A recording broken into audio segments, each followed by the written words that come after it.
Сайн байцгаана уу? Энд байна. За энэ удаа та бүхэндээ сургаалт төгс 30-ын 12-оос уншчих гэж бодсон юм. Өөрийнхөө нүдэнд цэвэр хэмээдэг атлаа хэр буртгаасаа цэвэрлэгдээгүй хүмүүс ч бас бий гэж.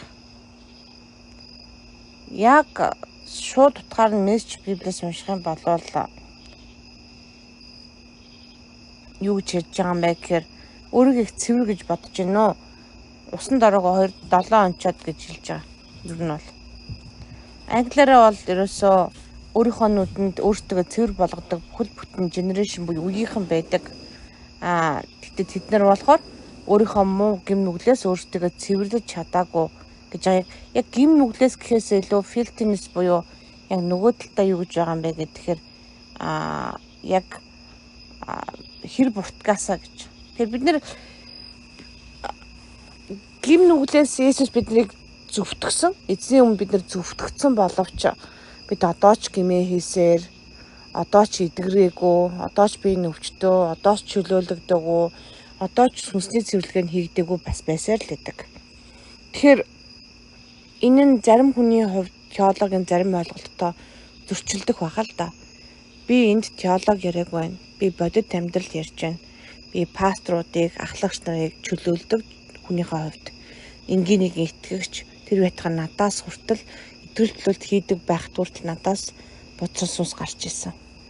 Тэгээд байнга чөлөөлөгдөх хэрэгцээ гардаг. Тэр энэ үгийг бүх хүн зориулж байгаа. Сонсогч нэг болгонд сонсохгүй байгаа хүмүүс ч гэсэн зориулж байгаа. Хизээ нэгэн цаг сонсох байх л да. Тэгэхээр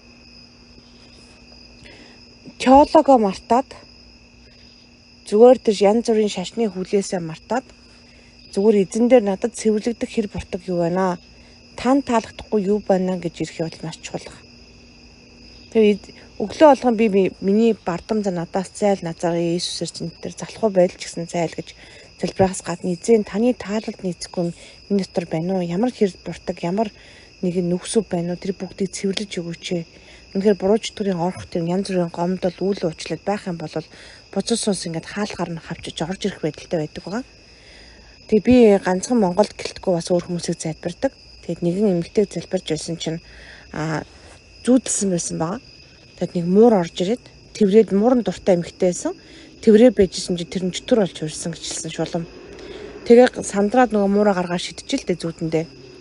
Тэгээ хаалгаасан чи хаалга завсартай байсан. Завсраар нөгөө муур нураад ирсэн. Буцаж аваачаад барьж аваад дахиад хаалгаагаад завсраа дахиад бүгэлсэн. Тэгсэн чи муур нь бүр жижигхэн болоо жижиг нөхөр ороод ирсэн. Тэгэхээр бүх нүхс өвөө бүгэлсэн зүүдэндээ тэгсээр байтал би сэрсэн гэж зүүдэлсэн. Тэгээд энэ witchcraft буюу шуламтай холбоотой тэм зүүд байна гэд тэмцэлтэй холбоотой хэд хэдэн зүүдэлсэн байсан тэр эмэгтэй таньдаг хүмүүст нь байсан. Гинт хуруудг нь хувраад өөр хүн болж хуурсан. Гар зайлгээд хөөсөн чинь хаалгаар нь орж ирэх гээдсэн. Тэгээ гэрт нь орж ирчээд ерөөсөй болохгүй байсан гэж хэлсэн. Тэгээ би удамд чинь үе таалгууд нээлттэй байсан байна. Чи биш юм аа гэж чиний удамд хийгдсэн. Чамд ч гэсэн хийгдсэн тэр удмын хараалууд байх юм бол тэрийгээ цэвэрлэхгүй бол болохгүй байгаамаа. Тийм учраас ингээд үе таалга буюу порталууд те нээлттэй байгаа учраас завсар зай болноор орж ирэх гэж дайрдаг байгаа шүү гэдгийг хэлсэн баг. Тэр эмэгтэй өөрөө профетик нэлийн иш үзүүлгийн бэлэг авсан эмэгтэй байсан болохоор миний тайлбарыг маш амархан хурдан хүлээж аваад янчбаа минь хурдан цэвэрлж өгч туслаж үз. Би өөр нь хүмүүстэй зөндөө залбирдаг л та. Гэхдээ миний зүүдийг ингэж тайлхаас гадна энэ ийм юм учраас шалтгаантай ингэж цэвэрлдэг гэж хэлж өгдөг хүн байхгүйсэн гэд манай сумын эмэгтэй. Тэгээд боломжтой бол хамт залбирая гэж хэлж ирсэн. Тэгэхээр хүмүүс боломжтой бол хамт залбирая гэж хэлээд тэгээд болждөг л доо. Тэгээд цэвэрлэгийг ерөөсөө байнга хийж явах хэрэгтэй. Та заавал надтай хамт хийхгүй ч гэсэн өөрөө хийж явах хэрэгтэй гэсэн үг. За тэгээд хамтдаа залбирая. Тэгээд эзэн минь та намайг энэ хэр порталаас бүрэн цэвэрлэж өгөөч. Нүчийн минь нээж өгөөд харуулж өгөрөө эзэн минь дотор хүний хүчтэй байлгаж өгөрөө. Тэгээд бодос сунсаас бүрэн цэвэрлэж өгөөч. Намайг чөлөөлж өгөөч. Үнэхээр таны таалалд нийцэхгүй янз бүрийн байвал зал харуулж өгөөч, үзүүлж өгөөч эзэн минь.